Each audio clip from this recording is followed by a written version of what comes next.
श्री गुरुदेव दत्त.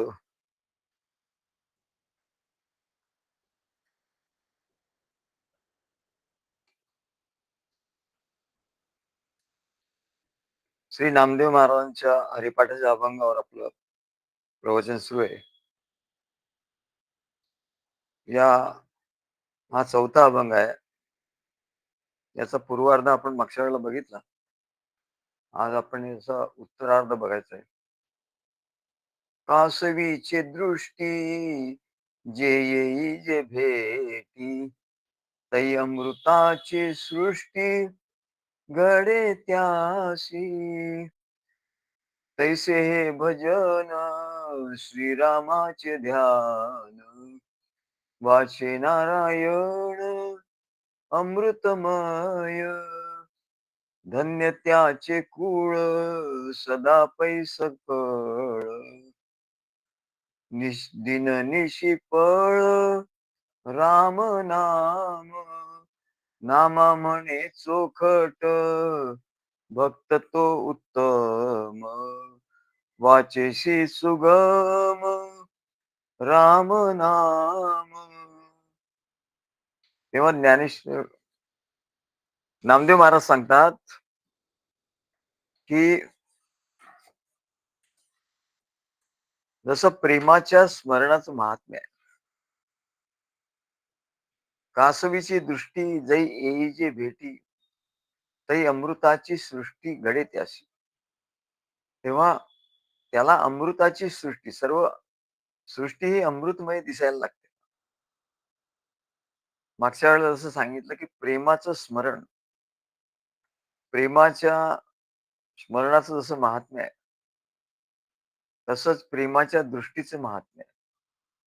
म्हणजे मत्स्य योनीमध्ये माशाची मादी ही आपल्या पिलांचं रक्षण तिच्या स्मरणाने करते, त्यांच्या स्मरणाने करते, असं मागच्या वेळेला आपण सांगितलं.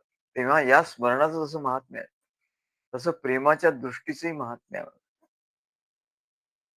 आणि कासवी आपल्या पिलांचं रक्षण हे तिच्या नजरेने, दृष्टीने करते. तेव्हा जशी दृष्टी तशी सृष्टी, अशी म्हण आहे. आणि सर्वजण तसं म्हणतही असतात.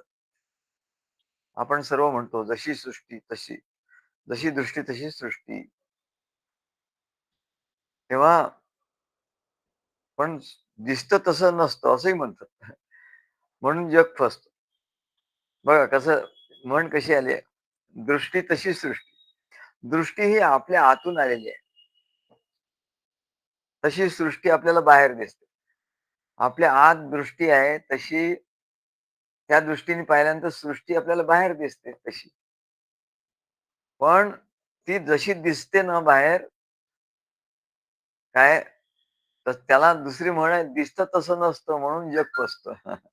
तर मराठीतच केवढा तरी ज्ञान सांगितलेलं आहे. दृष्टी तशी सृष्टी. म्हणजे तुझी जशी दृष्टी आत असेल, तशी तुला सृष्टी बाहेर दिसेल. हे एक झालं. आणि आता बाहेर दिसलं, मग तुला काय बाहेर दिसलं, अमुक-अमुक दिसलं.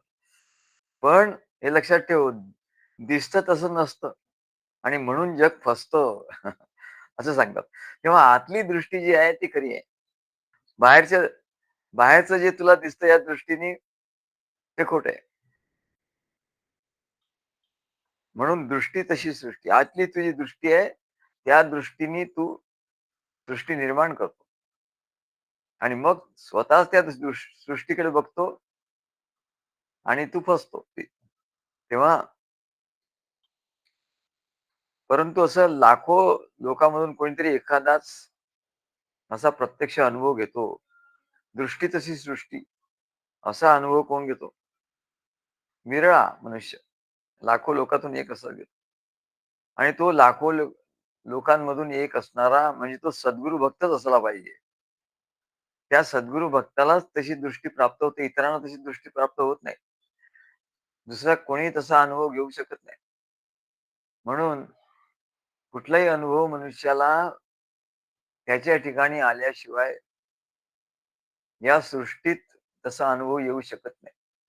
मनुष्याला आधी आपल्या आत तो अनुभव येतो. आणि मग तो त्याला बाहेर अनुभव येतो. सर्वसाधारणपणे असं वाटतं, की बाहेर जे दिसतं ते आधी, बाहेरचं जग आधी, मग आपण असं वाटतं. तसं नाही म्हणलं, आधी आपण, आपल्या आतलं जग आणि मग बाहेरचं जग आहे, निर्माण झालंय. पण हे कोणाला समजत नाही. हा सूक्ष्म ज्ञानबोध कोणाला कळत नाही म्हणा. तेव्हा हळू याचा कसा उलगडा होतो. तेव्हा कुठलाही अनुभव मनुष्याला स्वतःला त्याच्या ठिकाणी येत असतो. आधी आपल्या ठिकाणी येतो. आपल्याला कसं वाटतं, की बाहेरचा अनुभव पाहिल्यावर आपल्याला नाही. आधी आपल्या आत तो अनुभव येतो आणि मग तो बाहेर अनुभव दिसतो. तेव्हा आपल्या ठिकाणी तो अनुभव आल्याशिवाय सृष्टीत तसा अनुभव तो घेऊ शकत नाही. जसं म्हणलं आपण आपल्याला विमानाने कुठे जायचंय. विमानाने कुठे जायचं आहे? विमान तर आकाशात जाणार म्हणा. विमान आकाशात जाणार, आकाशातून ते कुठल्या निरनिराळ्या देशामध्ये ते जाईल. पण म्हणून आपण त्या विमानाला पकडायला आकाशात जातो का? आकाशात ते विमान नाही सापडत. ते विमान पकडायचं विमान आकाशातून जातं. म्हणून आकाशात दिसणाऱ्या विमानाला आपण पकडायला गेलो तर होईल का? नाही होणार. मग कुठे जायला पाहिजे? तर आकाशात जे विमान आता दिसतंय, ते कुठून निघालंय? त्याचा स्रोत काय आहे? तर ते विमानतळावरून निघालेलं आहे. आधी तुला विमानतळावर जावं लागेल आणि मग त्या विमानात बसल्यानंतर ते विमान उड्डाण करेल आणि मग ते आकाशात जाईल आणि संबंध विश्वात जाईल. हे जसं आहे, तसं म्हणाले या व्यापक सृष्टीमध्ये एकदम मनुष्याला जातात. एकदम तो व्यापक होत नाही. व्यापक होता येत नाही. म्हणून मगाशी आमच्या घोरपडीशी आमचं बोलणं चाललं होतं. ते म्हणले ते विश्वरूपाचं ध्यान म्हणले ते कठीण पडतं फार. म्हटलं बरोबर आहे. आधी त्या विश्वरूपाचं ध्यान नाही. आधी आपल्या अंतःकरणात असलेल्या सद्गुरूंचं ध्यान आणि मग शेवटी विश्वरूपाचं ध्यान. कारण विश्वामध्ये ते विश्वरूप दिसण्याच्या आधी ते आपल्या ठिकाणी दिसलं पाहिजे आणि म्हणून ते विश्वरूपाचं ध्यान कठीण होतं. कारण एकदम व्यापकाचं ध्यान करता येत नाही. त्याचा स्रोत शोधून काढला पाहिजे. त्याचा स्रोत कुठे आहे? त्या विश्वरूप परमात्म्याचा स्रोत त्याचं त्याचं तळ कुठे आहे? विमानतळ कुठे आहे त्याचं? त्याच्याकडे जायला, त्या व्यापकाकडे जायला विमान जे उडणार आहे आणि विमान म्हणजे काय? त्या मनाचं विमान. मन हे विमान आहे. त्या मनाच्या विमानामध्ये बसायचं आहे.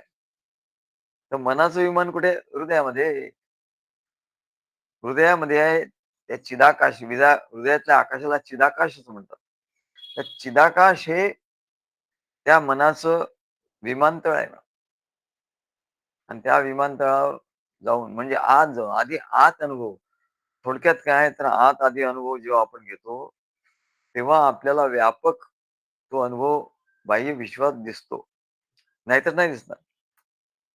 म्हणून अनुभव जर घ्यायचा असेल तर आधी त्या चिदाकाशातलं जे हृदयरूपी आकाशामध्ये जे विमानतळ आहे, मनरूपी हृदयरूपी विमानतळ जे आहे, आपल्या आत हृदयरूपी विमानतळ आहे. त्यात मन, बुद्धी, चित्त, अहंकार आहे. हे विमान आहेत. तेव्हा त्या विमानामध्ये आपल्याला मनरूपी विमानामध्ये बसायला लागेल आणि नंतर मन हे सूक्ष्म देह आहे. मन म्हणजे काय? सूक्ष्म देह. मन, बुद्धी, चित्त, अहंकार हे सूक्ष्म देह आहे. याला अतिवाहिक देह असं म्हणतात. अतिवाहिक म्हणजे अत्यंत सूक्ष्मपणाने वाहून नेणारं देह. अत्यंत सूक्ष्मपणाने वाहून नेणारा देह त्याला अतिवाहिक देह असं म्हणतात. त्याला सूक्ष्म देह असं म्हणतात. त्यालाच मन, बुद्धी, चित्त, अहंकार असं म्हणतात. तेव्हा आपल्याला जर चिदाकाशात जायचं असेल, ह्या आकाशात जायचं असेल तर विमानाने जाता येतं. पण ब्रह्मांडात जर आपल्याला जायचं असेल, ॲस्ट्रल ट्रॅव्हल ज्याला असतो, ॲस्ट्रल ट्रॅव्हल. तर कुठल्या विमानामध्ये हल्ली त्या शब्द आहे त्याला. ॲस्ट्रल ट्रॅव्हल करायचं. तर तो कुठे बाहेर सॅटेलाइट बाहेर ते रॉकेटनी नाही जात आहे. शास्त्रज्ञ लोक जातात, त्या चंद्रावर जातात, मंगळावर जातात. ते कशाने जातात? त्याला भौतिक साधन आहे. जसं हे विमान आहे, तसं त्याला रॉकेट आहे. ते रॉकेटने जातात. परंतु रॉकेटने जायचं त्याला खर्चही खूप येतो आणि त्याला वेळही खूप लागतो. केवढा तरी वेळ लागतो जायला. तेव्हा आपल्या ऋषीमुनींनी एकदम शॉर्टकट शोधून काढला. काय त्यांनी बाह्य बाह्य काही गरज नाही म्हणले. बाह्य कुठल्याही साधनांची गरज नाही. आम्ही या सूर्य, चंद्रावर जाऊन येतो. पण शास्त्रज्ञांचा किती मूर्खपणा आहे बघा. एवढा पैसा खर्च करतात, करोडो रुपये खर्च करतात आणि त्या चंद्रावर आणि मंगळावर कितीतरी गोष्टी कितीतरी नुकसान करतात, कितीतरी प्रयोग करतात आणि तिथे कितीतरी महिन्यांनी जाऊन पोहोचतात. कितीतरी महिने लागतात. परंतु आपले जे ऋषीमुनी होते ते सुद्धा सर्व ग्रहावर त्यांना ग्रहांची माहिती कशी झाली हो? हे सर्व जे ग्रह आहेत, या ग्रहांची माहिती अगदी तंतोतंत सगळी त्यांना कशी माहिती झाली? आणि त्याची स्थानं सुद्धा तो कुठे आहे? बरं त्याचं किती किती तो दूर आहे? त्याचं अंतर किती आहे पृथ्वीपासून? हे सर्व आपल्या पुराणांमध्ये वगैरे दिलेलं आहे. पृथ्वीपासून चंद्राचं अंतर किती आहे? पृथ्वीपासून सूर्याचं अंतर किती आहे? इतरही नक्षत्रांचं अंतर किती आहे? आणि ती कुठे आहे? कुठे-कुठे आहे? त्यांची काय पोझिशन आहे? हे सर्व काही इथे त्यांनी दिलेलं आहे. मग ते कसे गेले? ते काही कुठल्या विमानाने का रॉकेटने गेले का? नाही म्हणत. ते कशाने गेले? तर तो हा सिद्धांत आहे. पिंडी ते ब्रह्मांडी. ब्रह्मांडात जे काही आहे ते सर्व या पिंडामध्ये आहे. मग ते किती शॉर्टकट झाला आणि ते ऋषीमुनी चंद्रावर जायचं तर पटकन 2 मिनिटात चंद्रावर पोहोचायचे. मंगळावर असं पटकन इथे त्यांनी त्याचं स्मरण केल्यावर ते पोहोचायचे आणि म्हणून त्याच्याबद्दलची सर्व माहिती त्यांना प्राप्त झाली. तेव्हा सगळ्यात शॉर्टकट काय आहे? तर म्हणले पिंडी ते ब्रह्मांड. जे ब्रह्मांडात जे आहे ते सगळं काही या पिंडामध्ये आहे आणि म्हणून याला भूताकाश म्हणतात. आपल्या आत जे आहे आकाश आहे त्याला भूताकाश असं म्हणतात आणि बाहेर जे आकाश आहे नाही, आतल्या आकाशाला चिदाकाश म्हणतात आणि बाहेर जे आहे त्याला भूताकाश म्हणतात. तेव्हा भूताकाशात जायचं असेल तर म्हणाले फार वेळ लागेल आणि खूप खर्च येईल आणि खूप श्रम करावे लागतील. असं आपल्या ऋषीमुनींनी जाणलं आणि त्यांनी त्यांनी असं सर्व ग्रहावर ते गेले. कसे गेले? तर या देहाने नाही गेले. या देहाने जायचं तर मग तुम्हाला रॉकेटमध्ये बसून त्या तसं जावं लागेल मला. पण जर सूक्ष्म देहाने जायचं त्याला जर आपल्याच ठिकाणी जायचंय, चिदाकाशात जायचंय तर त्याला सूक्ष्म देहाने जाता येतं. सूक्ष्म देहाने जात आहे. म्हणून या देहाने ते गेले नाही. या भानगडीत पडले नाही. त्यांनी काय केलं सूक्ष्म ज्याला अतिवाहिक देह असं म्हणतात. अतिवाहिक. अति म्हणजे अत्यंत सूक्ष्म. वाहिक म्हणजे वाहून नेणारा जो देह आहे. म्हणजेच कुठला? मन. मन हा अतिवाहिक देह आहे. मन, बुद्धी, चित्त, अहंकार हा याला अतिवाहिक देह म्हणतात किंवा सूक्ष्म देह म्हणतात. आणि तो कुठेही अगदी ब्रह्मलोकापर्यंत कुठेही वैकुंठ लोकापर्यंत अगदी पटकन निघून जाऊ शकतो.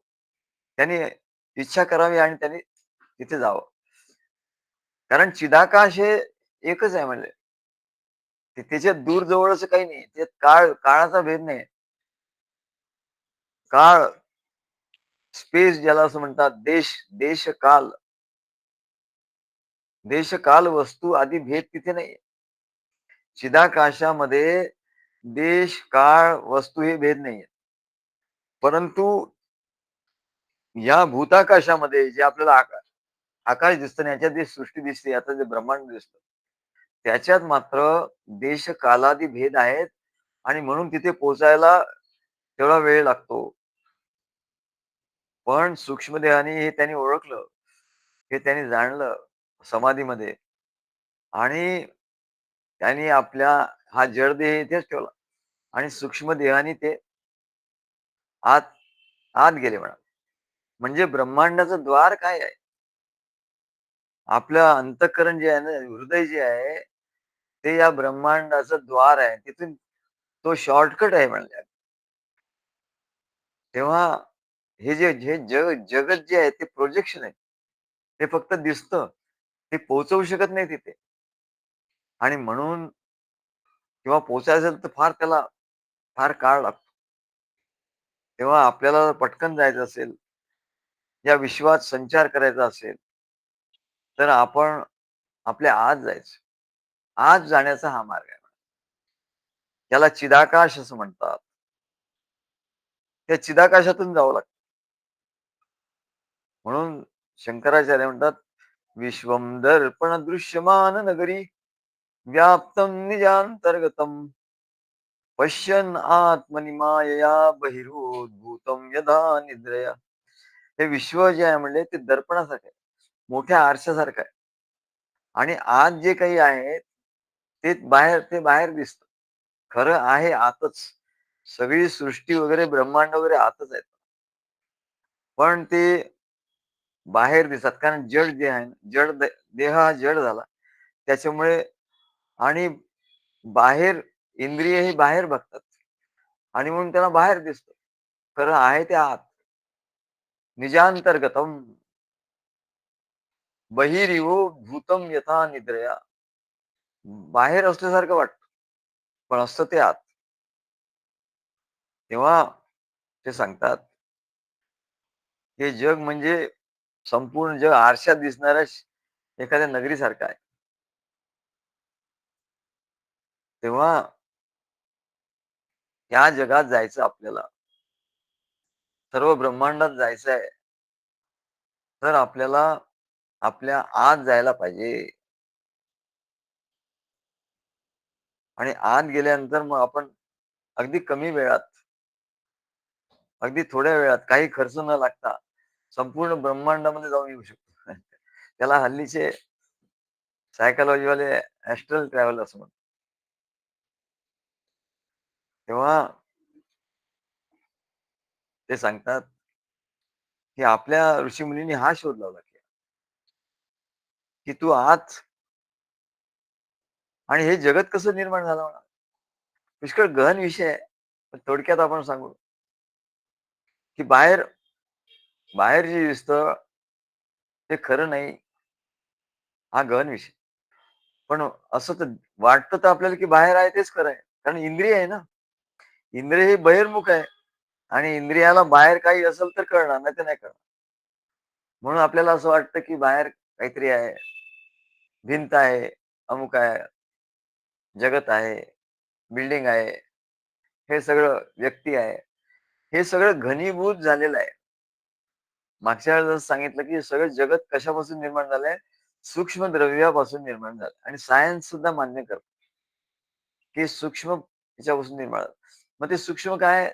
त्याचं मागच्या वेळेला आम्ही सांगितलं, की सूक्ष्म द्रव्य कुठले? पृथ्वी, आप, तेज, वायू, आकाश हे घनीभूत आहे. आपल्याला जे दिसतं पृथ्वी, आप, तेज, वायू, आकाश.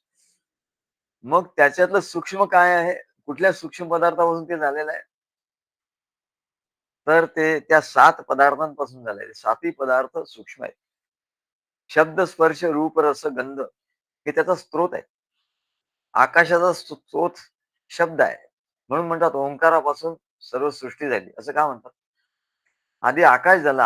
आकाश हे ओम हा शब्द आहे आणि त्या ओंकारापासून आकाश झाला आधी.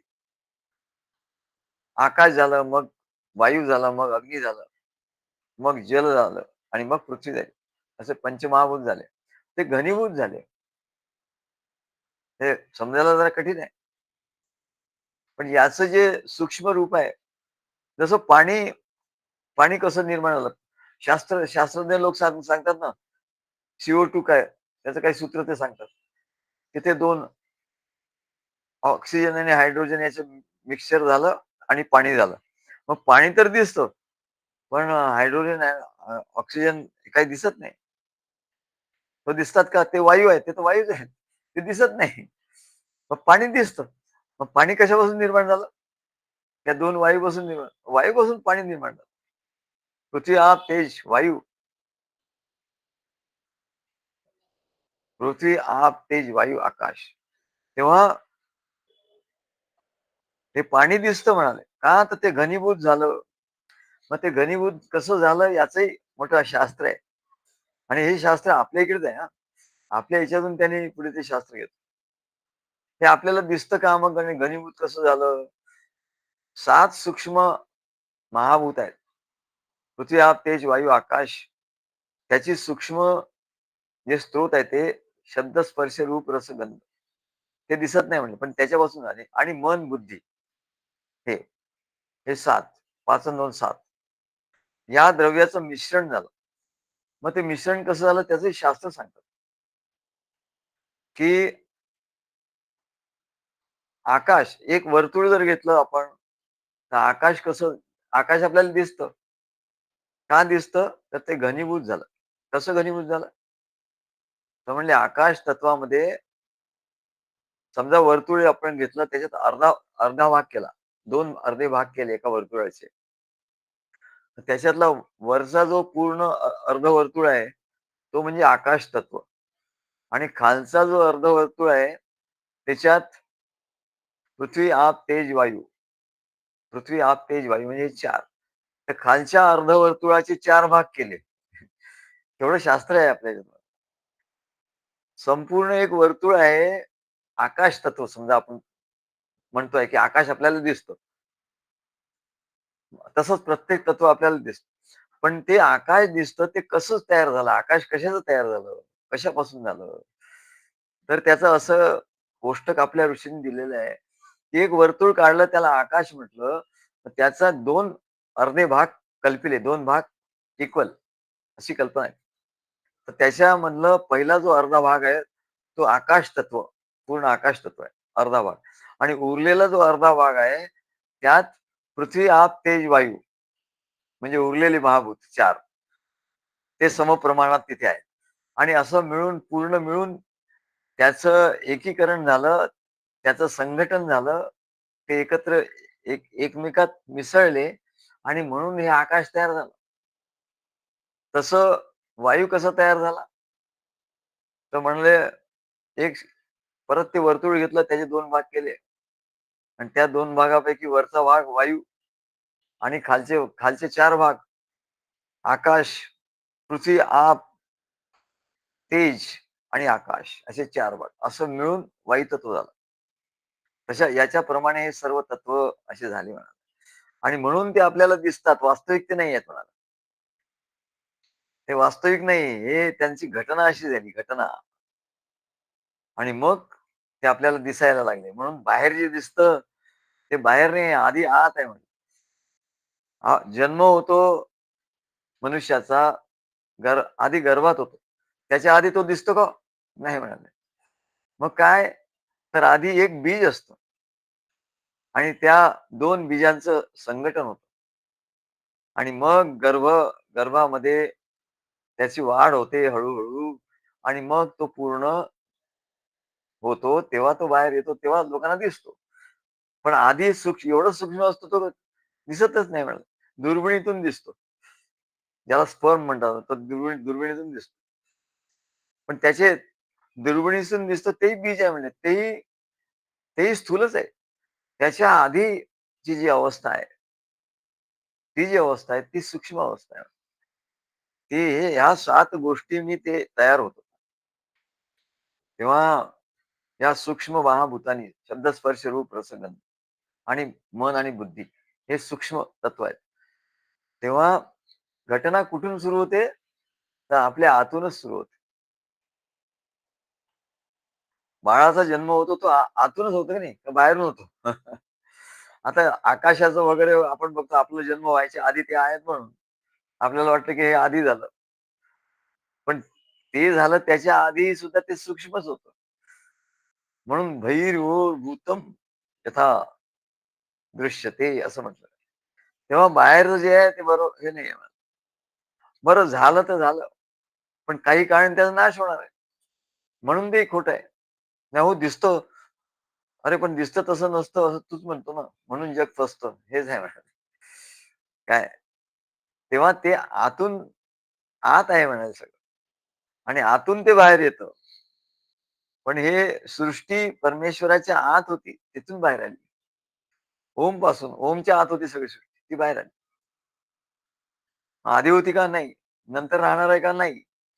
मग जी आधी नव्हती आणि नंतरही नाही, म्हणजे मध्ये ती नसतेच. पण मध्ये काहीतरी अनुभवाला येते म्हणून ते माया असं म्हटलं त्याला. तेव्हा आपल्याला जर अनुभव घ्यायचा आहे, तर म्हणले आत जायला पाहिजे. म्हणून असं म्हणतात, की सद्गुरू आपल्या भक्ताला त्यांनी जे सांगितलं, ते दाखवून देतात ना. ते अमृताची सृष्टी घडे त्याची. जसं प्रेमाच्या स्मरणाचं महात्म्य आहे सांगितलं, तसं प्रेमाच्या दृष्टीचंही महात्म्य आहे महाराज, असं आपण सांगितलं. पण जायचं तर म्हणाले दृष्टी आतूनच बाहेर जावं लागतं. चिदाकाशातून या आकाशात आपल्याला जावं लागतं. तेव्हा ते सांगतात, की याचा अनुभव कसा येईल? ते अनुभव आणून देण्यासाठी सद्गुरू आपल्या भक्ताला निरंतर या प्रेम वात्सल्याच्या दृष्टीने पाहत असतात. आता भक्ताला तो अनुभव हे शास्त्र सांगितलं, की आत आहे. पण तो अनुभव जो आत आहे, त्याचा अनुभव येणार कसा? त्या आतल्या चिदाकाशाचा अनुभव येणार कसा? तर म्हणजे त्याची सुरुवात सांगतात. काय? त्याचप्रमाणे सद्गुरू काय करतात? आपल्या भक्ताला निरंतर त्या प्रेम वात्सल्याच्या दृष्टीने पाहत असतात. इथून सुरुवात होते म्हणून. ती काशवी जशी आपल्या दृष्टीने पाहते त्या पिलांचं रक्षण करते. तसं म्हणले सद्गुरू आपल्या प्रेमदृष्टीने त्या आपल्या सर्व भक्तांकडे बघत असतात आणि त्यांच्या दृष्टीतून ते प्रेम आणि वात्सल्य निरंतर नेहमी भक्तांच्या दृष्टीत वाहत वाहत येते. सद्गुरू त्या सर्व भक्तांच्याकडे प्रेम दृष्टीने बघत असतात आणि त्यांचं ते प्रेम आणि वात्सल्य त्या भक्ताला निरंतर त्या भक्ताच्या दृष्टीत येतं. आधी काय असतं? त्याला दिसतं, की सद्गुरू अत्यंत प्रेमाने आपल्याला बघतायत. सद्गुरू अत्यंत प्रेमाने आपल्याशी वागतायत. प्रेमाने चौकशी करतायत. ते आपल्याला प्रेम देतायत. हे वात्सल्य तो बघतो आधी आणि हे वात्सल्य कुठून जातं? तर सद्गुरूंच्या नेत्रामधून ते वात्सल्य वाहत, वाहत प्रवाह रूपाने भक्ताच्या दृष्टीत जातं. भक्ताला दिसतं. अरे, सद्गुरूंचं प्रेम तो बघू शकतो. आणि मग त्याच्या दृष्टीतून ते कुठे जातं? त्याच्या आत. त्याच्या आत म्हणजे त्याच्या मनात जातं. त्याच्या हृदयात जातं. बघा आत जाण्याची प्रोसेस आहे. ब्रह्मांडात जायचंय तर आधी आत जावं लागेल तुम्हाला. मग आत कसं जायचं ते सांगतात, की सद्गुरूंच्या दृष्टीतून जे प्रेम आहे, जे वात्सल्य आहे, केवढा गहन विषय आहे. ते आधी आपल्या दृष्टीमध्ये येतं आणि त्या दृष्टीमधून ते आपल्या हृदयात येतं. हृदयात यायला सुरुवात होते. तेव्हा त्याला काय म्हणतात? त्याला दिव्य दृष्टी प्राप्त होते. आधी सद्गुरूंच्या दृष्टीतून ते भक्तांच्या दृष्टीत येतं आणि भक्ताच्या दृष्टीतून त्याच्या अंतःकरणात येतं. हळू ओघळत येतं आणि नंतर त्याच्या हृदयात ते साठलं, की मग ते त्याच्या नजरेमध्ये येतं. म्हणून संत संत वाङ्मयामध्ये म्हटलंय, "हृदयी जे पेरिले, डोळा ते उगवले." बघा, किती गहन गोष्ट आहे.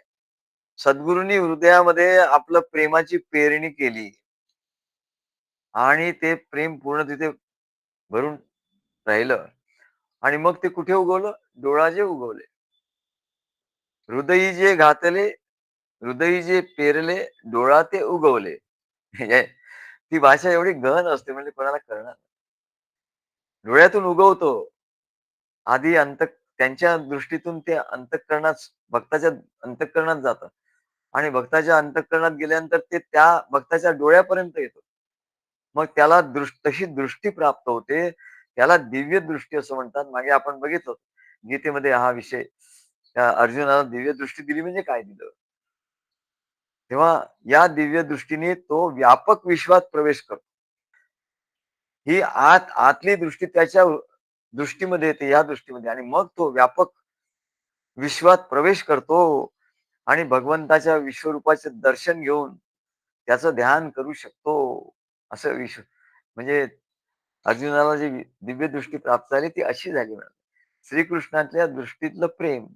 आणखी एक उदाहरण त्याचं आहे म्हणा. महाभारतातलं आणखी एक उदाहरण. अर्जुनाने जशी विश्वरूप बघितलं, तेव्हा श्रीकृष्णाच्या दृष्टीतलं प्रेम त्यांनी घेतलं आणि त्याला दिव्य दृष्टी प्राप्त झाली. त्याच्या हृदयात जाऊन. तसं म्हणाले भीष्माचार्य, भीष्म पितामह शरशय्येवर जेव्हा पडलेले होते, तेव्हा पितामहांना भगवंतांनी विचारलं, की तुमची काय शेवटची इच्छा काय आहे? तर त्यांनी सांगितलं, की मला काही इच्छा नाही. तू माझ्या समोर असं उभा राहा. दृष्टीसी माझ्या पुढे तू राही ऐसा श्रीहरी.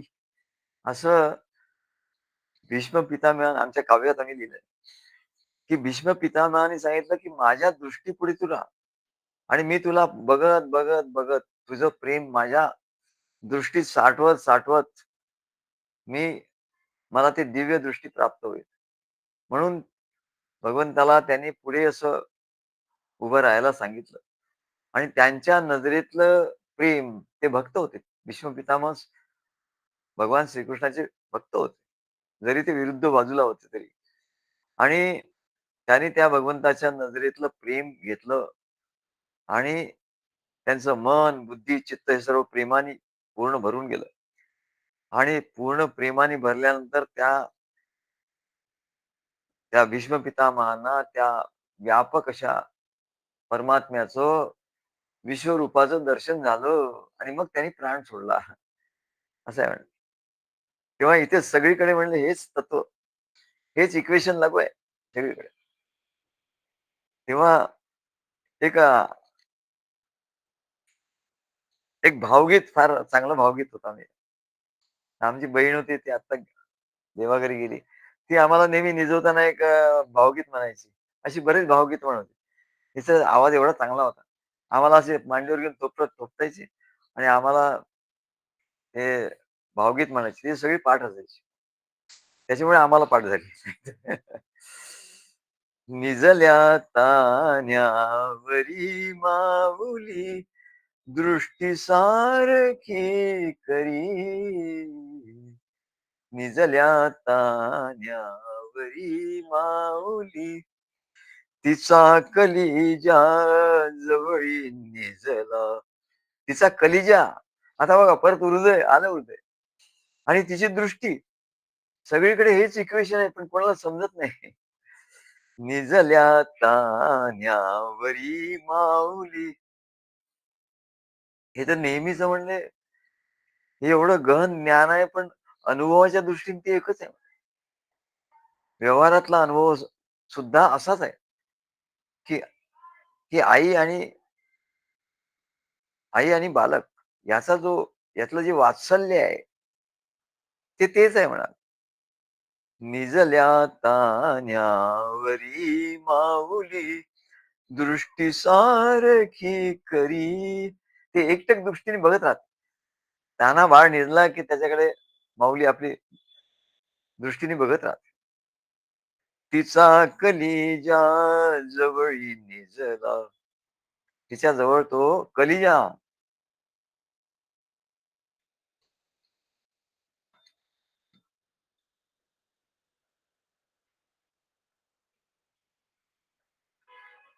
म्हणजे काळीज म्हणजे हृदय. जवळी निजला म्हणजे आपलं जणू काय आपलं हृदय एवढं प्रेम, एवढं वात्सल्य असतं.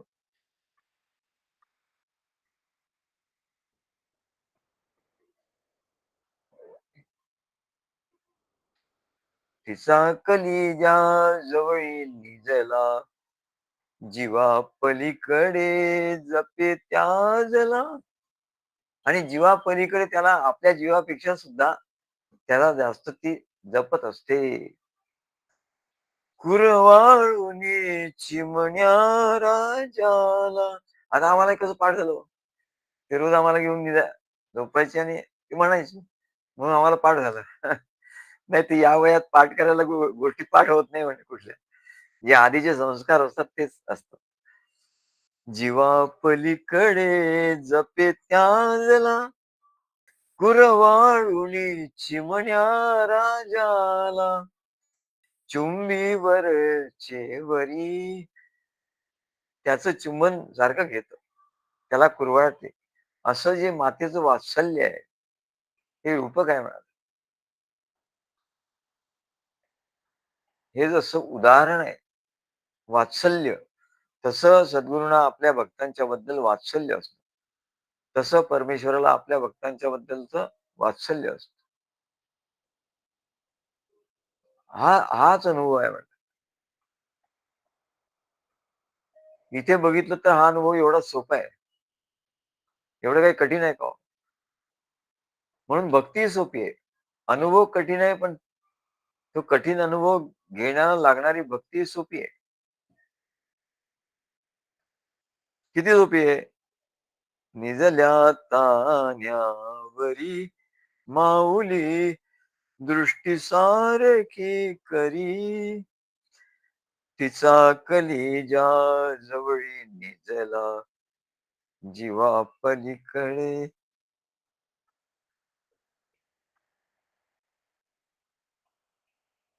तेव्हा एवढा सोपा अनुभव आहे. सर्वसामान्याच्या भाषेत एवढा सोपा अनुभव आहे.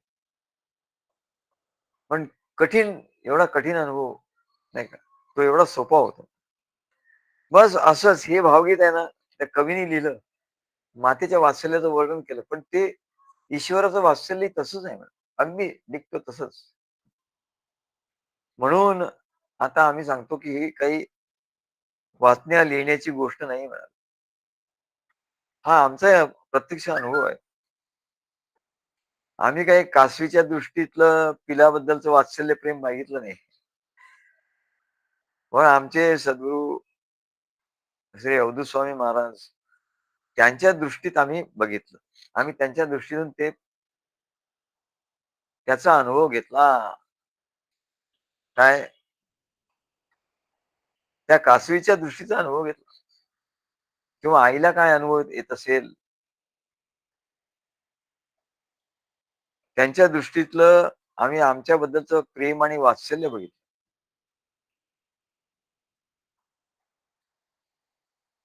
त्याचा आम्ही भरपूर अनुभव घेतला. भरपूर म्हणजे भरपूर. आणि त्या अनुभवावरून आम्हाला लक्षात आलं म्हणून आम्ही बोलू शकतो, की कासवीच्या दृष्टीतील वात्सल्य काय असेल. तेव्हा आम्ही रोज संध्याकाळी आणि कधी-कधी आम्ही सकाळी पण जसा वेळ मिळेल तसा आमच्या महाराजांच्याकडे जात असतो. आणि कधी-कधी ते स्वतःहून अनेक गोष्टी सांगायचे. पण आम्ही गेलो की ते बोलायला लागायचे, बोलायला लागायचे, बोलायला लागायचे. अनेक गोष्टी सांगायचे. मग काही विचारायच नाही. बस ते सांगत असायचे. आणि मग कधीतरी कधी-कधी आम्ही काही विचारलं प्रश्न तर त्याच्यावर सांगत असे. पण कधी-कधी असं काही होत असे, की ते काही बोलत नसत. गेलो नुसतं हाताने ते बसायला सांगायचं. आणि ते एकदम मौन एकदम मौन असायचं. आणि डोळे मिटून नाही, डोळे उघडे अर्धोन्मिलित नेत्र होत नाही. आणि त्या अर्धोन्मिलित नेत्रातून ते आमच्याकडे बघत राहायचे. आम्ही असं बसलो, तेच तिकडे बसले आणि तुम्हाला सांगतो ना, हो, कधी अर्धा तास, कधी पाऊण तास असे नुसतं काहीच बोलणं नाही. नुसतं मौन. नाहीतर कोणी काय म्हणेल, की "सद्गुरू आम्ही तुमच्याकडे आलो, तर तुम्ही काही सद्गुरू बोललेच नाही." काय सद्गुरूंच्याकडे आलो आणि सद्गुरू काही बोलले नाही, असं कोणाला वाटू शकतं? पण आम्ही तिथे बसलो. ते काय करतात ते आपण बघितलं पाहिजे. मग एकटक ते आमच्याकडे बघत राहायचे. मग आम्ही त्यांच्याकडे बघितलं, की त्यांच्या दृष्टीत आम्हाला ते वात्सल्य, प्रेम दिसायचं. आणि असं बराच वेळ नंतर बघता-बघता मग ते म्हणायचे, "अरे हां, तू तिकडे गेला होतास का? ते असं करायचंय, ते अमुक करायचंय, तमुक करायचंय." ते सांगायचे. तेव्हा ते नुसते बघत असत आणि मी सुद्धा मधून-मधून त्यांच्याकडे बघत राहायचो आणि त्यांच्या दृष्टीतलं दिव्य प्रेम घेण्याचा प्रयत्न केला पाहिजे. याला भक्ती मार्ग म्हणतात. बाबा रे, हा भक्ती मार्ग, याला भक्ती मार्ग म्हणतात. तेव्हा कसा हा दिव्य अनुभव घ्यायचा, दिव्य दृष्टी प्राप्त करून घ्यायची, म्हटलं तर एकदम सोपं, म्हटलं तर खूप कठीण. तेव्हा कठीण कधी होतं? जेव्हा आपले काही किंतु परंतु मनातले विचार जेव्हा आड येतात, मनातलं मलिनता जेव्हा आड येते, तेव्हा ते कठीण होतं आणि मनातली मलिनता धुवून निघाली, की ते सोपं होतं. तेव्हा हा दिव्य अनुभव शब्दांनी सांगता येत नाही, म्हणजे इथपर्यंतच सांगता येतं, की ते माझ्याकडे बघत होते, मी त्यांच्याकडे बघत होतो आणि त्यांच्या दृष्टीतून मला तो वात्सल्याचा, प्रेमाचा अनुभव आला आणि म्हणून महाराजांनी त्याचं वर्णन केलं आमचं. शब्दातीत अनुभव मौन तेथे. हा अनुभव शब्दातीत आहे. शब्दातीत अनुभव मौन तेथे. परीही असे सारी शब्दांचीच माव. नाहीतर ज्ञान सांगायला गेलं तर शब्दांची माया निर्माण होते. परी असे सारी शब्दांचीच माव म्हणजे माया. शब्दातीचा अनुभव मौन तेथे. जिथे शब्दातीत अनुभव असतो, तिथे मौन असतो. तेव्हा या मौनावस्थेचा अनुभव यालाच आत्मप्रचिती असं म्हणतात. सद्गुरूंच्या मौनावस्थेचा अनुभव आणि आपणही तिथे मौन होतो. त्याला आत्मप्रचिती असं म्हणतात. आणि ही दिव्य दृष्टी भगवंताने आपल्या लाडक्या अर्जुनाला दिली, जे आपण गीतेमध्ये बघितलं. जी सद्गुरू आपल्या सत्शिष्याला देतात आणि मंत्रही देतात. आणि ही दृष्टी दिल्यानंतर मग त्या मंत्राचा जेव्हा जप होतो, नुसता मंत्राचा जप करून काय इतके इतके हजार, इतके लाख झाला. अरे त्याचा नाही. त्याचा एवढा उपयोग होणार नाही. मागे आम्ही सांगितलं ना ते ते ब्रह्मचैतन्य गोंदवले महाराज तर महाराजांच्या तिथे मोठ्या माळा घेतात ते. खूप अशी पासून खाली जमिनीपर्यंत अशी आणि खूप हजारो जप करतात. परंतु त्यांना अनुभव काय येतो? तर ते घाबरतात. अनुभव काहीतरी असे विचित्र अनुभव येतात ते घाबरतात. आणि मग ते आम्हाला विचारतात, "हो, असा अनुभव आला, काय करायचं?" म्हटलं, "तुम्ही आता एवढं जप करता रामनामाचा, मग तुम्हाला एवढं भीतीदायक अनुभव कसे येतात?" कारण म्हटलं, "तुम्हाला प्रत्यक्ष सद्गुरू नाहीत आणि त्या सद्गुरूंचं प्रेम, वात्सल्य मिळालेलं नाही. त्याच्यामुळे म्हटलं हे अनुभव तुम्हाला येतात. म्हणून प्रत्यक्ष सद्गुरू पुरे आम्हा. मग जेव्हा सद्गुरूंनी दिलेल्या राममंत्राच्या जप सामर्थ्याने काय सांगतात नामदेव महाराज, असं जेव्हा सद्गुरूंच्या नजरेतून प्रेम वात्सल्य जो घेतो आणि त्यांनी त्याची दृष्टी, दिव्य दृष्टी त्याला प्राप्त होते. मग जेव्हा तो राम मंत्र म्हणतो, मग त्या जपामध्ये सामर्थ्य येतं. त्या जप सामर्थ्याने ही दृष्टी प्राप्त होते. दृष्टी अधिकाधिक प्रगल्भ होत जाते. अधिकाधिक शक्तिमान होत जाते. आणि एवढी होते, की सर्व चराचर सृष्टी परमेश्वरमयच आहे हे ज्ञान त्याला होतं. अशी जेव्हा दृष्टी, दिव्य दृष्टी त्याची होते, तेव्हा सर्व चराचर सृष्टी परमेश्वरमय आहे हे ज्ञान होतं. मग आधी तर सगळ्यांना माहिती आहे, की पिंडी ते ब्रह्मांडी काय किंवा आपल्या आत जे आहे परमेश्वर आत्मा रूपाने आहे आणि तोच बाहेर ब्रह्मरूपाने नटलेला आहे. हे सगळं ज्ञान तर आहे. मग होत का नाहीये? तर होत का नाही याचं उत्तर आता आम्ही दिलं, की जेव्हा सद्गुरूंच्या ठिकाणचं ते प्रेम भक्ताच्या ठिकाणी येतं, वात्सल्य त्याच्या ठिकाणी येतं, तेव्हा त्याला त्याला दिव्य दृष्टी प्राप्त होते. आणि ही दिव्य दृष्टी जेव्हा प्राप्त होते, तेव्हा चराचर सृष्टी परमेश्वरमय आहे, हे ज्ञान त्याला, या ज्ञानाचा त्याला अनुभव येतो. अनुभव. आणि या परमेश्वराच्या विराट स्वरूपाचं मग हा अनुभव आला, की तो काय करतो, परमेश्वराचं विराट स्वरूपाचं राम मंत्राने ध्यान करतो. मग तो ध्यान करतो म्हणजे आधीच ते ध्यान करतात त्याला काही अर्थ नाही म्हणा. जेव्हा हा अनुभव येईल, तेव्हा त्या स्वरूपाचं राम मंत्राने ध्यान ध्यान करून भक्तीने त्याच्यावर प्रेम करणं, या राममंत्राने ध्यान कर. आधी प्रेम वात्सल्य घेऊन दिव्य दृष्टी प्राप्त करून घेतली, की मग परमेश्वराचं विराट स्वरूप दिसतं. नुसत्या ज्ञानाने नाही दिसत मला. मग त्याला ते विराट स्वरूप दिसलं दिव्य दृष्टीने, की मग तो राममंत्र जेव्हा त्याचं राममंत्राचा जप करतो, तेव्हा त्याचं ते ध्यान ध्यान करून त्या विराट स्वरूपाचं ध्यान करतो आणि भक्तीने त्याच्यावर प्रेम करतो. भक्तीने त्याच्यावर प्रेम करतो. हेच ज्ञान कासवाची दृष्टी मनुष्याला देते, असं असं नामदेव महाराज म्हणतात. कासवाची दृष्टी हा दृष्टांत का दिला?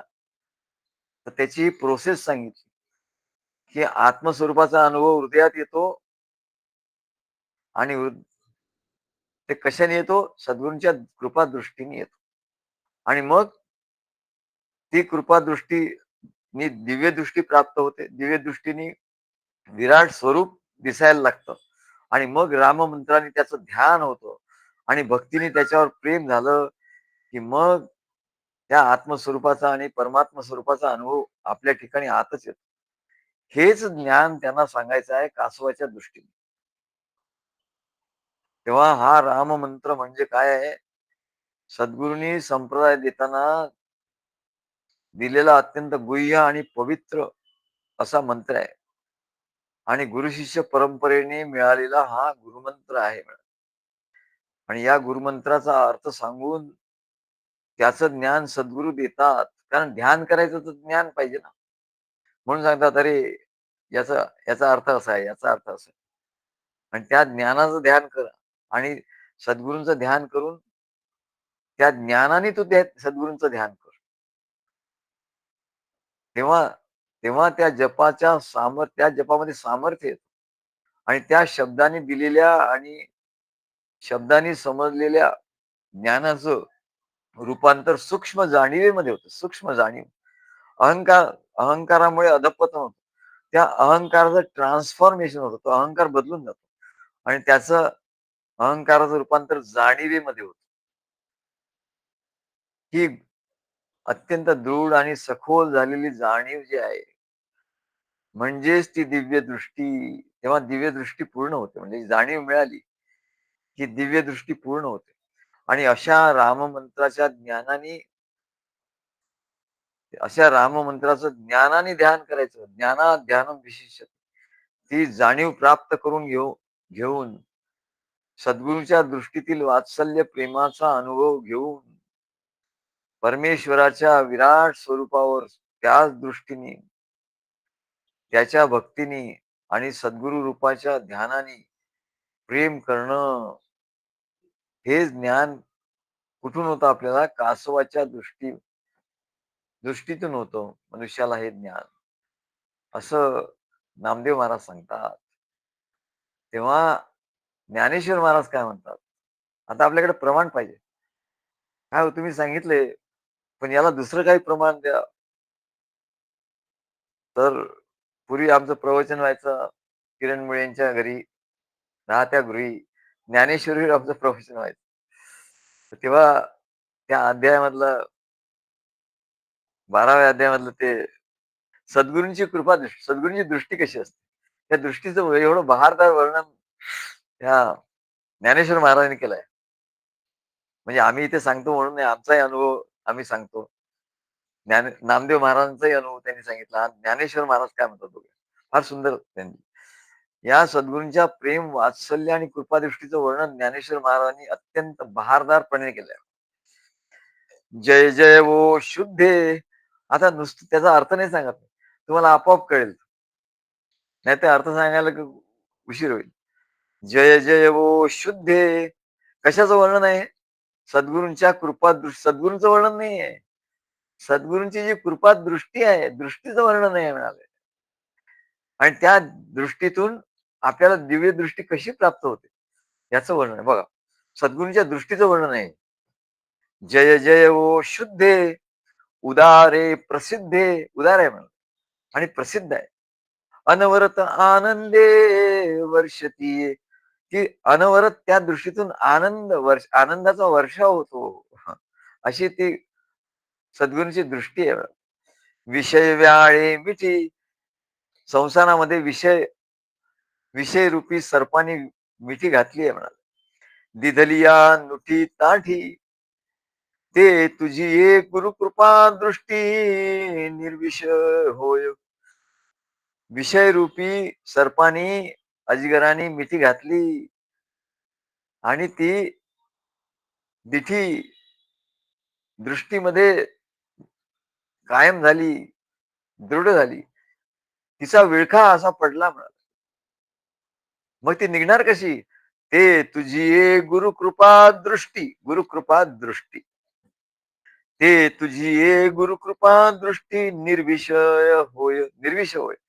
त्या त्या सर्पाचं विषयरूपी सर्पाचं विष ते सर्व निघून जातं. केवळ त्या दृष्टीपातानी सद्गुरूंच्या दृष्टीतून वाहणाऱ्या वात्सल्याने ते निर्विष होऊन जातं म्हणे. तरी कवणा ते तापू पोळी. मग कोणाला तो ताप होणार म्हणून. अशी सद्गुरूंची कृपा दृष्टी लाभली की त्याला काही या संसारात ताप होणार नाही. कैसे निवो शोक उजाळी.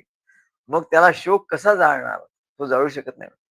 बघा, त्या सद्गुरूंच्या कृपा दृष्टीचं वर्णन करतात. जरी प्रसाद रस कल्लोळी पुरेशी तू. प्रसाद रस कल्लोळी म्हणजे तुझी वाणी जी प्रसादिक वाणी आहे, त्या वाणीचा प्रसाद जेव्हा प्राप्त होतो आणि त्याचा पूर वाहतो असं सांगतात. आणि त्याच्यावरती अनेक लाटाच्या वर लाटा येतात. योग सुखाचे सोहळे. तेव्हा भक्ती योग सुखाचे सोहळे होतात. सोहळे होतात त्या भक्ताला. सेवका तुझी स्नेहाळे. तुझे सेवक आहे, भक्त आहेत. तुझी जी सेवा करतात, स्नेहाळे तुझ्यावर प्रेम करतात. त्यांना योग सुखाचे सोहळे. योग योग आपोआप साधल्या जातो म्हणजे. ते काही योग वगैरे करत नाही. ते आपोआप साधल्या जातात. हे फार वर्णन त्यांनी केलंय, की योग आपोआप भक्तीमध्ये योग कसा होतो? सद्गुरूंच्या सान्निध्यात असला, की सर्व प्रकारचा योग आपोआप कसा होतो?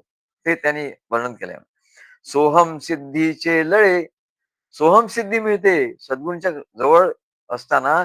सोहम सोहम न म्हणता म्हणता सुद्धा सोहम सिद्धी प्राप्त होते. सोहम सिद्धीचे लळे पाळीसी तू. तो लळा लावतो म्हणले आणि सोहम सिद्धीचे लळे पाळतो. आधार शक्तीची अंकी वाढविसी कौतुकी. हृदयाकाश पल्लकी परिये परिये देशी निजे. आणि हृदयाकाशामध्ये सांगितलं मगाशी, की चिदाकाश. हृदयाकाश म्हणजे चिदाकाश. हृदयाकाश पल्लकी. हृदयाकाशाच्या हृदयाच्या आकाशामध्ये पाळणा लावतो. जसं बाळाला निजवतात. तू हृदयाच्या आकाशामध्ये पाळणा लावतोस. परिये म्हणजे पाळणा. आणि तिच्यात देशी निजे. हृदयाकाश पल्लकी परिये देशी निजे. प्रत्येक ज्योतीची ओवाळणी जशी आई ओवाळणी करते, तसे म्हणले पाचही तत्वाच्या ज्योती लावल्या जाणार. प्रत्येक ज्योती म्हणजे आत्मज्योती. प्रत्येक म्हणजे आत्मज्योतीची ओवाळणी तू करतो. करीशी मन पवनाची खेळणी. अरे मन पवन म्हणजे काय म्हणाले? तो प्राणायाम वगैरे हे करतात म्हणले, ते काय नाही, हे खेळणी आहे म्हणे. त्या भक्तांसाठी काय ते करते, ती आई हृदयाकाशामध्ये पाळणा लावते. त्यात निजवते बाळाला, म्हणजे त्या भक्ताला. प्रत्येक ज्योतीची ओवाळणी करते. प्रत्यक्ष आत्मज्योती ओवाळणी करते, दाखवते. अरे ही आत्मज्योती आहे बघ, बघ, बघ.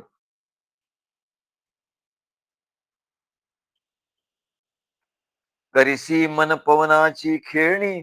मग मन आणि प्राणायाम आणि हे ते आणि काय कुंडलिनी म्हणजे खेळणी होतात. त्याला खेळणी होतात. जो भक्त आहे त्याच्यासाठी अरे खेळणी आहे. आत्मसुखाची बाळलेणी आणि आत्मसुख त्याला एवढं देतात सद्गुरू, की ते त्याला सजवते. जशी आई सजवते, नटवते. त्याला तसं म्हणले ते आत्मसुखाने त्याला लेववतात. 17 स्तन्य देशी ते काय म्हणतात अमृत.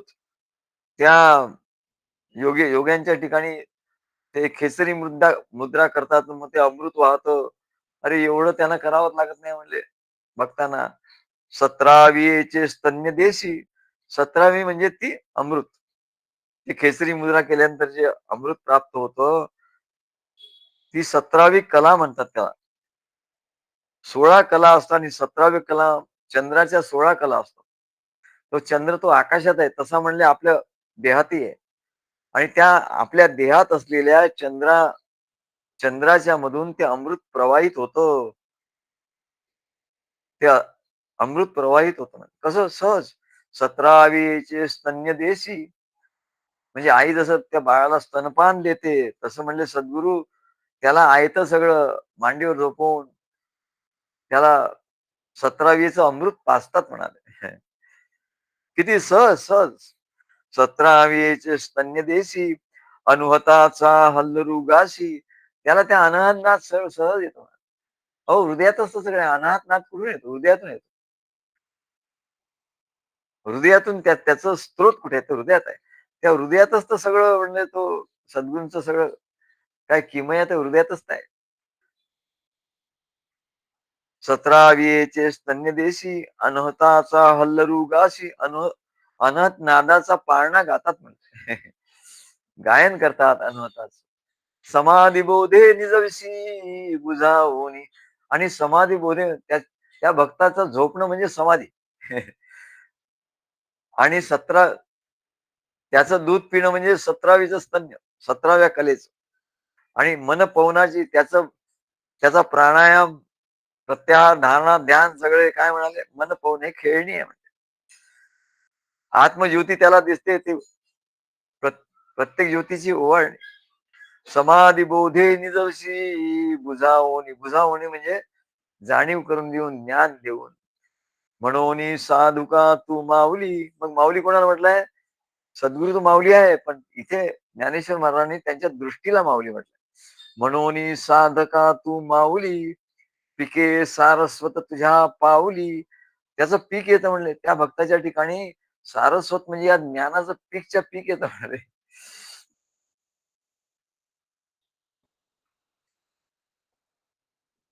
ते ज्ञान पिकतं. म्हणून आम्हाला त्याचा एवढा आनंद होतो, की आम्ही बसल्यानंतर असा विचार करावा लागत नाही. ते ज्ञान असं पीक पीक येतं म्हणले सगळं असं. पिके सारस्वत तुझ्या पाऊली, या कारणे मी सावली नसंडी तुझी. आणि म्हणून मी तुझी सावली कधी सोडत नाही. मग आता ते काय म्हणतात? डायरेक्ट म्हणतात, "अहो सद्गुरूची कृपा दृष्टी." अहो, आता म्हणतो मी कोणाचं वर्णन केलं म्हणजे सद्गुरूची कृपा दृष्टी. सद्गुरूंच्या कृपा दृष्टीचं वर्णन केलंय म्हणजे ज्यामुळे सगळं योगाचे अनुभव येतात. भक्तीने येतात. त्या कृपा दृष्टीने येतात. अहो सद्गुरूची कृपा दृष्टी, तुझे कारुण्य जया ते अधिष्ठी. त्या सद्गुरूंच्या कृपा दृष्टीतून भक्ताबद्दलचं जे कारुण्य आहे, ते त्याच्या हृदयात येतं भक्ताच्या आणि तिथे अधिष्ठान आपलं करतं. तुझे कारुण्य जयाचे अधिष्ठी, तो सकल विद्यांची सृष्टी धात्रा होय. त्याच्या ठिकाणी सगळं, सगळं विद्या त्याला प्राप्त होतात. तो सकल विद्यांची सृष्टी धात्रा होय. धात्रा म्हणजे ब्रह्मदेव. तो ब्रह्मदेवच होऊन राहतो. म्हणून अंबे श्रीमंते, तिला अंबा म्हटलं, शक्ती म्हटलं. म्हणून अंबे श्रीमंते, निजजन कल्पलते. निजजन म्हणजे आपल्या भक्तजनांसाठी कल्पतरूची लता आहे. आज्ञापि माते ग्रंथ निरूपणी. मला म्हणले ग्रंथावर निरूपण करायचंय, तर मला आज्ञा दे आणि मला शक्ती दे. त्या शक्ती दिल्याशिवाय, ती दिव्य दृष्टी दिल्याशिवाय निरूपण करता येणार नाही, बोलता येणार नाही, ग्रंथावर काही करता येणार नाही. तू आपुलेनी स्नेह पल्लवे, माते पांघरुविशील सदैवे. तू आपल्या स्नेह प्रेमाच्या पल्लवाखाली म्हणजे पदराखाली मला पांघरून देशील नेहमी. तरी आताची हे आघवे निर्मिनमी. तर म्हणले आत्ताच्या आत्ता ही सृष्टी निर्माण केली. हे असं हे असं ज्ञानाचं म्हणाले, हे मी निर्माण करेन, ज्ञानाची सृष्टी मी निर्माण करेन. ये विनविण्यासाठी अवलोकिली गुरुकृपा दृष्टी. अशी विनवणी केली आणि ज्ञानेश्वर महाराजांनी अवलोकिले, सद्गुरूंच्या कृपा दृष्टीकडे बघितलं. अवलोकिले गुरुकृपा दृष्टी. मग आमचा अनुभव आम्ही आधी सांगितलं तसा, जसा ज्ञानेश्वर महाराजांचा अनुभव आहे तसं आमचा. आम्ही काय तेव्हा वाचलं होतं का ज्ञानेश्वरी? ज्ञानेश्वरी वाचली नव्हती, पण अनुभव मात्र सगळं घेतला. म्हणून ज्ञानेश्वरीवर आम्ही बोलू शकतो. अवलोकिले गुरुकृपा दृष्टी, म्हणे गीतार्थेसी उठी न बोले बहु. तेव्हा सद्गुरू सांगतात, आता तू गीतार्थ सांग, गीतेवर तू प्रवचन कर, इतर काही बोलू नको म्हणे. तेथ जी जी महाप्रसादू. तेथ जी जी म्हणतात महाप्रसादू. मग ते म्हणतात जी जी. हल्ली ऑफिसेस मध्ये सुद्धा बोलण्याचे, कोणी ऑफिसमध्ये बोलतात ना, साहेबांनी काय सांगणार, हा जी जी जी जी असं म्हणतात, जी जी. तसं ज्ञानेश्वर महाराजांना जी जी. तेथ जी जी महाप्रसादू. हा महाप्रसाद तुम्ही दिला. म्हणून साविया जाहला आनंदू. आणि म्हणून मला आनंद झाला म्हणा. आता निरोपीन प्रबंधू अवधान दीजे. प्रबंधू पीएचडीचा प्रबंध आता मी तयार करतो म्हणाले. पीएचडीचा प्रबंध काय म्हणले, माझा प्रबंध असा, याच्यावर अनेक प्रबंध लिहिले जातील. जसं आमच्या त्या खंडकाव्यांवर ते एसएनडीटीचे ते मराठीचे विभाग प्रमुख म्हणाले, अहो हे याच्यावर म्हणले तुम्ही नाही लिहायचा प्रबंध, हा तुमचा प्रबंध आहे, याच्यावर अनेक लोक पीएचडी प्रबंध लिहितील म्हणाले. असं म्हण. आता निरोपीन प्रबंधू अवधान दीजे.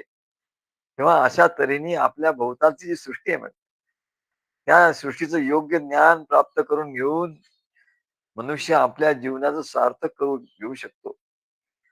बाहेरच्या सृष्टीचं ज्ञान होईल म्हणले, पण या ज्ञानाला काही अंत नाही. हे ज्ञान पूर्णपणे प्राप्त करून कोणी घेऊ शकत नाही म्हणले. किंवा का?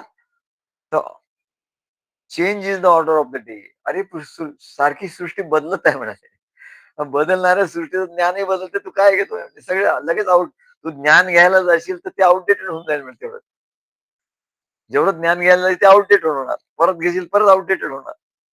असं ज्ञान घेऊन काय करणार? असं ते शक्य होत नाही म्हणा. जन्म गेला, जन्मचे जन्म गेले तरी सृष्टी नवीन नवीन होत राहणार, ज्ञान नवीन नवीन येत राहणार. आणि तुला ते ज्ञान काही होऊ शकत नाही म्हणा. म्हणून ते सांगतात की तैसे भजन श्रीरामाचे ध्यान, वाचे नारायण अमृतमय. तैसे भजन श्रीरामाचे ध्यान, वाचे नारायण अमृतमय. मग ह्याच्यात 3 गोष्टी लिहिल्या. तैसे हे भजन. एक एक शब्द एक महत्वाचा आहे. आपण सारख्याच अर्थाने लोक वापरत असतात. भजन, हा भजन, ध्यान, वाचे नारायण सगळे एकच आहे. तैसे हे भजन श्रीरामाचे ध्यान, वाचे नारायण अमृत. याच्यात आधी क्रम कसा आहे? तर आधी गुरुकृपेची दृष्टी,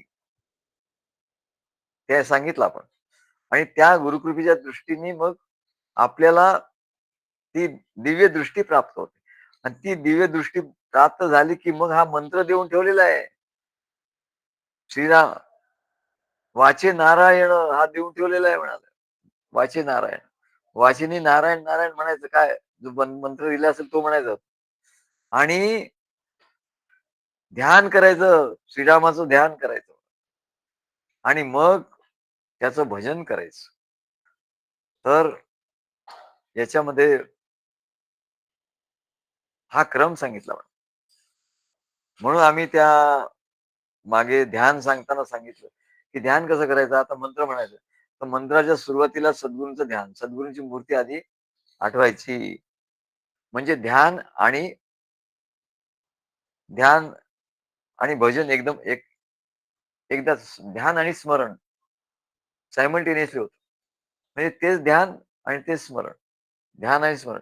मंत्र म्हणतो ते स्मरण आणि मंत्रांनी स्मरण होतं आणि सद्गुरूंच्या मूर्तीमुळे आपल्या डोळ्यासमोर त्या सद्गुरूंचं ध्यान होतं. म्हणजे सद्गुरूंचं ध्यान, मंत्राच्या आधी ध्यान सद्गुरूंचं, मग मंत्र आणि मग मंत्र झाल्यानंतर परत ध्यान, परत मंत्र. असं याला हे ध्यान आम्ही सांगितलं होतं. श्रीरामाचे ध्यान, आता हे श्रीरामाचे ध्यान म्हटलंय. तर सद्गुरूंचे ध्यान आणि भजन अव्यावृत भजनात, की ते ध्यान झाल्यानंतर मग ते निरंतर जेव्हा होतं त्याला भजन असं म्हणतात.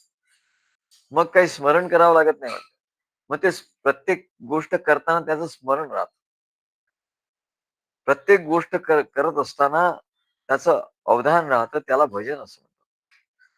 तोच नाद आपल्या ठिकाणी घुमत राहतो. भजन म्हणजे काय? तो नाद घुमणे. जसा मृदुंगाचा पखावाचा नाद सारखा घुमत असतो. पेटीचा नाद, सूर त्याचा नाद घुमतो. मृदुंगाचा नाद घुमतो. तसं तो जो नाद आहे म्हणा, तो नाद घुमायला लागतो. नाद अनाहत ऐसा जो वर्णिला, त्याला अनाहत नाद असं म्हणतात. असं हे जेव्हा हे होतं, तेव्हा तो अनाहत नाद भक्ताला आपल्या हृदयातून ऐकायला येतो. हे आमचा अनुभव आहे. आमच्या ठिकाणी तो नाद 24 तास असतो. पण हे साधन देऊन ठेवलं आम्हाला महाराजांनी. ते कसं करायचं ते सांगितलं. त्याचा आम्ही अनेक काळपर्यंत दीर्घकाळ म्हणजे केवढा काळ होत गेला. आणि आम्ही असं म्हटलं, जेव्हा अनुभवावर लक्ष असतं ना, तेव्हा अनुभव नाही येत कधी. कारण लक्ष अनुभवावर आहे. लक्ष कशावर पाहिजे? लक्ष पाहिजे जे प्रक्रिया दिली आहे, जे साधन दिलंय त्याच्यावर लक्ष पाहिजे. प्रेमाची दृष्टी पाहिजे. लक्ष म्हणजे दृष्टी. ही दृष्टी, त्याच्यात प्रेम पाहिजे. जर तुमची अनुभूतीकडे तुमचं लक्ष असेल, तर म्हणजे प्रेम नाही राहणार. प्रेम गेलं की झालं. प्रेम, वात्सल्य, सद्गुरूंची कृपादृष्टी हे गेलं, की ते नुसतं नुसतं मंत्र राहील म्हणलं आणि तो कोरडा होईल आणि त्याच्यामुळे ते ध्यान बरोबर घडणार नाही. आणि मग जे भजन घडायचं म्हणजे त्या अनाहत नाद याचा जो अनुभव घ्यायचा तो येणार नाही. तेव्हा या सगळ्याचं स्त्रोत काय आहे? तर सद्गुरूंची कृपा दृष्टी, बाकी काही नाही. हे सोडून जर भलत्या कुठल्या गोष्टीकडे तुझं लक्ष जात असेल, तर तुला या जन्मात काय हजारो जन्म घेतले तरी परमेश्वराचं दर्शन होणार नाही. परमेश्वराचं ज्ञान होणार नाही. ज्ञान शब्दांनी जरी झालं तरी नाही होणार. जोपर्यंत तू सद्गुरूंच्या दृष्टीतलं वात्सल्य, प्रेम घेत नाही, दिव्य दृष्टी तुझी होत नाही, सद्गुरूंचं ध्यान होत नाही आणि ते मंत्र जो दिलाय तो त्या वात्सल्य दृष्टीने, ज्ञान दृष्टीने होत नाही. तो त्या दिव्य दृष्टीने होत नाही. तोपर्यंत तुला जे भजन सांगितलं, भजन, ध्यान ध्यान होईल, भजन नाही होणार. ते ध्यान नाही होणार, भजन नाही होणार. भजन खूप कठीण आहे. म्हणून तुम्ही म्हणता तर हे बाह्य प्रतीक आहे ते भजनाचं. ते मृदुंग आहे, अमका आहे, तमका आहे, काय पेटी आहे, तबला आहे, सगळं याच्यामुळे काय सारखा नाद चालू असतो आणि त्या नादात मन गुंग होतं. तसं म्हणलं हे भजन म्हणजे काय? हे एक शब्द आहे, पण म्हणजे याच्यात केवढं गहन अर्थ भरलेला आहे. किती अनुभव भरलेला आहे. भजन म्हणजे काय? भजन म्हणजे ते निरंतर आहे. निरंतर आहे. तो कुठे बसला असो. आता आम्ही बोलतोय, पण आम्ही ते भजन करतोय. भजन चालू आहे. कारण ते आम्हाला करायचं नाहीये. ते आपोआप चालू आहे. तर श्रीहरी स्वतः भजन करतो. अहो, तिथे श्रीहरी स्वतः भजन करतो. मग आपल्याला करायची काय गरज आहे? तेव्हा भजन हे सहज आहे. पण ती सहजावस्था, उत्तमा सहजावस्था, उत्तमा सहजावस्था ही उत्तम. पण सहजावस्था ते त्या प्रक्रियेने केल्याशिवाय, तसंच सद्गुरूंनी दिलेलं साधन त्यांनी सांगितल्याप्रमाणे केल्याशिवाय तो अनुभव नाही येत म्हणले सहजावस्थेचा. मग सहजावस्थेचा अनुभव आहे. आता आम्हाला काही भजन काही जप करावं लागत नाही. काय तुम्ही जप करता का? करतो तसं. पण जप करण्याची आवश्यकता नाही मला. आता आम्ही जप करत नाही कुठला. का? श्रीहरी जप करतो. जपाचं रूपांतर भजनात झालं. जपाचं रूपांतर आधी ध्यान. सद्गुरूंच्या कृपादृष्टीचं वात्सल्याचं ध्यान एकदा आपल्या हृदयात झालं, की वाचे नारायण, वाचेनी मंत्राचा मंत्रघोष सुरू झाला. या 2 याचं एवढं अनेक वर्ष जेव्हा त्याचं सारखं हे होत राहील, तेव्हा एक दिवस आपोआप ते भजन सुरू होईल. कधी सुरू होईल काय सांगता येत नाही. आणि तू इथं भजन कधी सुरू होईल, भजन कधी सुरू होईल म्हणशील, तर काही होणार नाही. ती अनुभूती तुला काही येणार नाही. म्हणून मुखाने नेहमी रामनामाचे भजन, मनाने श्रीरामाचे ध्यान, हेच साधन आहे. हेच खरं साधन आहे. हे साधन ज्यांनी प्राप्त करून घेतलं, तोच खरा धन्य होय, असं नामदेव महाराज सांगतात. हे हे ज्यांनी प्राप्त करून घेतलं काय? वाचे नारायण अमृतमय आणि हृदयात श्रीरामाचं ध्यान, त्याच्या प्रेमाने, दिव्य दृष्टीने आणि हे 2 करता करता जेव्हा आपोआप सुरू होईल, तुला काही करावं लागणार नाही, त्याला भजन असं म्हणतात. हे ज्याला प्राप्त झालं तो खरा धन्य झाला या जगात. खरा अनुभव काय हे लोकांना माहितीच नसतं. काहीतरी अनुभूती करत राहतात. आणि मग आम्हाला अनुभव आला नाही. अरे अनुभव कसला? हा अनुभव आहे. हा अनुभव घ्यायचा. हे ज्याने प्राप्त करून घेतलं तोच खरा धन्य होय. आणि परमेश्वराने त्याला मनुष्य जन्माला घातलं. त्या जन्माचं परमेश्वराशी कृतज्ञता मग अरे बाबा, भगवंता तू आम्हाला जन्माला घातलं, त्याचं सार्थक झालं बाबा. आणि त्याच्यामुळे तुझी कृतज्ञता, तू सगळं हे केलं आणि त्याचं योग्य सार्थक केलं म्हणे. धन्य त्याचे कुळ सदा पैस फळ, दिनी निशी फळ राम नाम, दिननिशी फळ राम नाम. मग भजनात त्याचं रूपांतर होतं.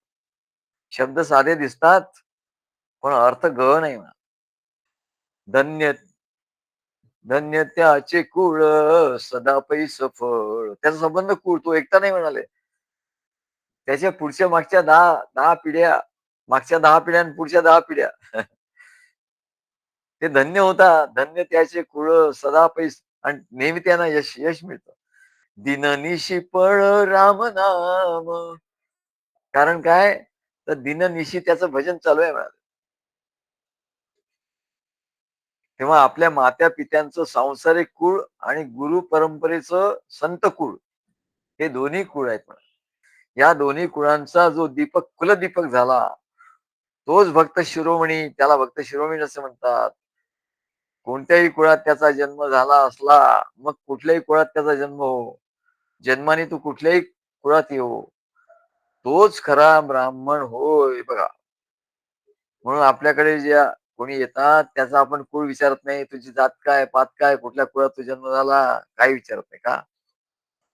कारण तो कुठल्याही कुळात जरी ज्याचा जन्म झाला असला, तरी हे जर त्यांनी साध्य केलं, तो म्हणले त्यालाच ब्राह्मण असं म्हणतात. कारण आपल्या पौरुषेय प्रयत्न त्यांनी केले. पौरुषेय म्हणजे पराक्रम त्यांनी केला. भक्ती मार्गात त्यांनी पराक्रम केला. नुसता रडत नाही राहिला, की हा अनुभूती नाही आली, मला अनुभूती मग मी चाललो. मम्मीला मला तुम्ही लेखक नाही म्हटलं, म्हणून मी चाललो. असं तो रडत नाही, रडत राहू नये म्हणलं. तेव्हा त्यांनी त्यांनी पौरुष केलं. पौरुष म्हणजे पराक्रम केला. भक्ती मार्गात पराक्रम करायला पाहिजे. आणि पराक्रम म्हणजे बाहेरचा काही पराक्रम नाही. आतला पराक्रम केला पाहिजे. प्रयत्न आणि तो अत्यंत पवित्र आणि शुद्ध झाला. शुद्ध आणि पवित्र कालच आपण सांगितलं. शुद्ध, शुचिर दक्षः शुद्ध झाला. त्यामुळे त्याचं जीवन इतरांना आमच्या महाराजांनी लिहिलंय हे महाराज म्हणायचे त्याचं जीवन इतरांना तिखट न होता चोखट झालं. चोखट त्यांनी सांगितलं ना, तिखट त्याचं जीवन तिखट नाही झालं इथं. नको रे बाबा त्याला त्याच्याशी बोलायचं नाही. त्याला सगळे लोक घाबरतात. तो काय तो तिखट आहे फार. त्याचं त्याचं जीवन इतरांना तिखट नव्हता चोखट झालं. चोखट म्हणजे गोड, गोड. म्हणजे अत्यंत गोड आणि चविष्ट. म्हणून संस्कृतमध्ये म्हणतात कस्यचित किमपि नो हरणीयम मर्मवाक्यमपि नोच्चारणीयम. मर्मवाक्य बोलू नये कोणाला. श्री गुरु पदयुगम स्मरणीयम. सद्गुरूंचं पदयुगाचं स्मरण करावं. लीलया भवजलम स्तरणीयम. गुलाबराव महाराज म्हणायचे अरे बाबा मनुष्य जरी निशस्त्र दिसला तरी त्याच्या ठिकाणी शस्त्र असतात बरं. त्याच्यामुळे आपली जी शस्त्र आहे ती कोणाला लागणार नाही असं अशा रीतीने वापरली पाहिजे असं गुलाबराव म्हणाले. त्याच्यातलं पहिलं शस्त्र ते सांगायचे म्हणजे जीभ, वाचा. सगळ्यात लोकांना घायाळ घायाळ करणारं शस्त्र म्हणजे जीभ, वाचा. हे शस्त्र आहे म्हणजे. त्याच्यानंतर त्याचे हात-पाय. हाताने तो मारू शकतो, पायाने तो मारतो. हे शस्त्र आहे. तेव्हा तो कुणालाही इजा करू शकतो. आणि म्हणून म्हणतात असा कोणालाही इजा न होता जो शुद्ध होतो. शुद्ध चोखा मेळा, शुद्ध चोखा मेळा करी नामाचा सोहळा. असा शुद्ध झालेला चोखा मेळा नामाचा सोहळा करतो. तेव्हा अत्यंत हीन चोखा मेळा हा महार होता. महार जातीत जन्मला बघा. हीन कुळात जन्म घेऊन सुद्धा गुरु परंपरेचा भक्ती मार्ग स्वीकारला आणि त्याच्यामुळे चोखा मेळा आपल्या गुणांनी, पराक्रमाने, कर्माने ब्राह्मण बनला. महाराजा ब्राह्मण झाला. आणखी काय पाहिजे? ब्राह्मण म्हणजे अत्यंत शुद्ध, पवित्र ब्रह्मस्वरूप. ब्राह्मण म्हणजे काय? ब्रह्मम जानाति इति ब्राह्मण. सर्व मानवांना जन्माने ब्राह्मण होता येत नाही. तरी काही हरकत नाही. तरी संस्काराने मात्र ब्राह्मण होता येतं. आणि म्हणून सद्गुरू त्याच्यावर मंत्राचा संस्कार करतात आणि त्याला ब्राह्मण करून घेतात. नाहीतर ब्राह्मण कुळात जन्माला येऊन सुद्धा लोक काय मांस भक्षण करतात, काय ब्राह्मण नुसतं नावाचे, काय नॉनव्हेज खातात, काय करतात. तेव्हा नामदेव महाराज म्हणतात, नामा म्हणे चोखट भक्त तो उत्तम. चोखट म्हणजे गोड आहे तो, तिखट नाही म्हणा. भक्त तो उत्तम वाचेशी सुगम राम नाम. म्हणून हा भक्ती मार्ग म्हणाले सर्व मानवांच्या उद्धार करण्यासाठी आहे. म्हणून आम्ही म्हणतो की अरे सर्वांना हे प्राप्त झालं पाहिजे. सर्व मानवांच्या त्यांनी सांगितलं. नामा म्हणे चोखट भक्त तो उत्तम. उद्धारासाठी आणि सर्वांना आपापल्या परीने त्याचा सारखाच अधिकार आहे. तेव्हा त्यांना कळत नाही रे आपला अधिकार काय आहे. म्हणून आपण त्यांना सांगतो की बाबा हा तुझा अधिकार आहे. काय? त्या रामनामाची गोळी सर्वांनी चाखली पाहिजे. तेव्हा सद्गुरूला शरण जाऊन भक्ती मार्गाचं अवलंबन जो करतो, तेव्हा आई जशी म्हणजे लाडक्या बाळाला मांडीवर बसून गोड गोड घास भरवते, तसं परमेश्वर घास भरवतो बरं. परमेश्वर सद्गुरु रूपाने येतो आणि त्याला आपल्या मांडीवर घेतो आणि या सर्व सृष्टीचं ज्ञान आणि परमात्म्याचं ज्ञान आपल्या लाडक्या भक्ताला भरवतो आणि त्यामुळे कलियुगात असून सुद्धा या सर्व जगाचं कल्याण करणारा हा सत्य भक्ती मार्ग आहे आणि तो गुरु परंपरेने कायम टिकून राहतो. घोरपडे म्हणतात मी त्याच्यावरून झालं की म्हणजे असे परंपरा असते. तिथे तर कुठेच परंपरा दिसते. अनेक ठिकाणी ते फिरले आणि त्यांना लक्षात आलं की इथे गुरु परंपरा नाहीच आहे. नाही कुठल्या कोणाची समाधी आहे त्याच्यावर तुम्ही घ्या. मग ते होऊन गेले आहेत. त्यांच्याकडे देणारे वेगळे आणि तो होऊन गेले. ते गृहस्थ होऊन गेले. ते सत्पुरुष होऊन गेले म्हणा. पण हा गुरु हा सत्य म्हणून हा सत्य भक्ती मार्ग काय आहे? हा गुरु परंपरेने कायम टिकून आहे. पण हा रेअर आहे फार. तेव्हाच कासवीची दृष्टी जयी जे भेटी तई अमृताची सृष्टी घडे त्याशी तैसे हे भजन श्रीरामाचे ध्यान वाचे नारायण अमृतमय धन्य त्याचे कुळ सदा पैस फळ दिननिशी पळ राम नाम नामा म्हणे चोखट भक्त तो उत्तम वाचेशी सुगम राम नाम श्री गुरुदेव दत्त